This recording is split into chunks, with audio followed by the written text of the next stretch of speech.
as two people went to the top of the mountain to fix the communication failure, waiting for the order from the superior to pick them up. They waited until late at night when a voice came from the intercom. But the other party was not from the headquarters, but a lieutenant commander of the large force. It was less than a few kilometers away from the two people, and they were very happy to hear the news. But the lieutenant told them that the large force was fighting fiercely with the terrorists in front. Only if they won the battle could they come to rescue them. He told them to have a good rest for the night, and he would call them tomorrow morning. The next morning, the lieutenant sent another message, asked them to rush to Lange Mountain because the main force was gathering there. But there was a problem. The two of them only had 5 bullets, and there were at least 50 terrorists in Lange Mountain. If they fought, they would die, but there was no other way, because Lange Mountain was the only way for them. Even if it was a dangerous place, they had to get through it. The two men walked for an unknown amount of time, and they were about to reach their goal. But at this time, they were already exhausted and no longer cared whether there were ambushes around. While they were relaxing their vigilance, a bullet suddenly hit Bagger's thigh. Oguz hurried to check his injuries.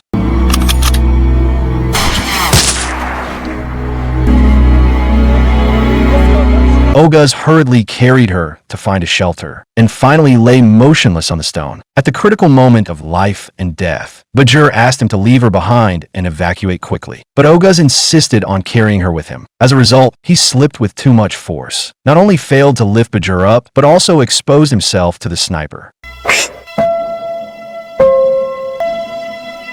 Berenger called him quickly, but the enemy didn't hit him. But then Oguz stood up and exposed himself. He did this to attract the enemy's firepower and buy time for his teammates to retreat. But the opponent's pistol skills were really bad. Oguz continued to taunt him, saying that it was a matter of life and death. Berenger immediately fought back, but he only had 2 bullets and was so far away that he could not hit him at all. When the sniper was aiming at Oguz, Oguz shouted his slogan.